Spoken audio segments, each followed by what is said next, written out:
Alors cette semaine, c'est la dernière proposition de l'année scolaire. J'ai été la chercher du côté du Tour de France. Voilà, l'étape du jour, c'est Cagnes-sur-Mer-Marseille, 280 km qui vont être engloutis à une vitesse moyenne de 44 km/h par un peloton composé à 100% quasiment d'asthmatiques. Et oui, les coureurs du Tour de France sont, comme vous le savez ou pas, asthmatiques, donc ils sont obligés de se gaver de ventoline, de dilatateurs de poumons pour pédaler toujours plus vite, plus haut, plus fort. On ne parle pas de l'EPO, ça l'EPO c'est beaucoup moins drôle, mais on sait que on a besoin, le peloton du Tour de France a besoin de tous ces dopants pour avancer et engloutir les kilomètres, franchir les cols, etc. Alors, je ne vais pas vous parler de l'EPO, mais d'un autre dopant qui est actuellement en vente libre en France, qui chaque année est voté dans l'enthousiasme général par les parlementaires, une majorité de parlementaires, qu'elle soit de droite, cette majorité, ou de gauche. C'est pas l'EPO, c'est l'EPO, c'est le prélèvement obligatoire. Et on découvre d'année en année que la France est complètement intoxiquée à cette drogue dangereuse. On atteint 47% de taux de PO, donc de prélèvement obligatoire sur le PIB. C'est un record absolu. Il faut comprendre la toxicité de ce dopant. C'est un dopant en fait qui permet effectivement de créer des contrats d'avenir, des faux emplois pour des jeunes en détresse par centaines de milliers. Ça permet de recruter des enseignants par soixantaines de milliers. Ça permet de continuer de filer une dette qui est déjà à 1800 milliards d'euros et de l'augmenter d'une centaine de milliards chaque année. Ça permet d'avoir 5 millions de demandeurs d'emploi et malgré tout de continuer d'avancer.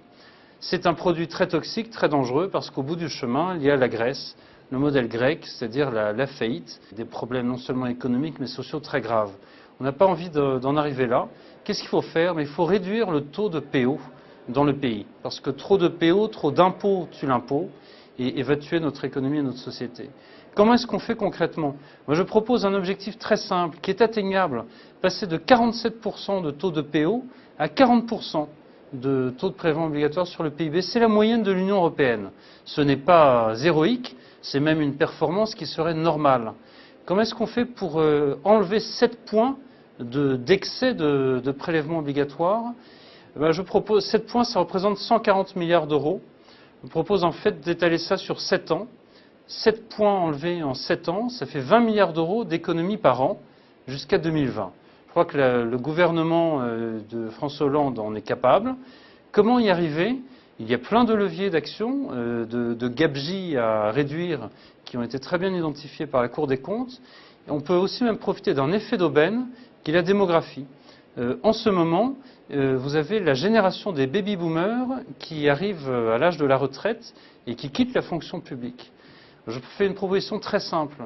Un ancien président a proposé le non-remplacement d'un fonctionnaire sur 2. Ça a marché plus ou moins bien et on n'a pas été au bout de cette proposition-là.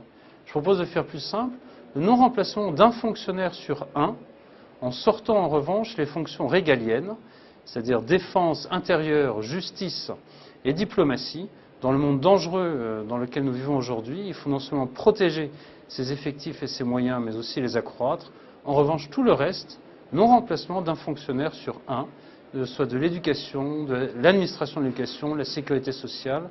C'est un gisement d'économie extraordinaire à faire et ça nous permettra de nous désintoxiquer du PO, du prélèvement obligatoire, et de faire repartir notre économie, nos emplois et notre société.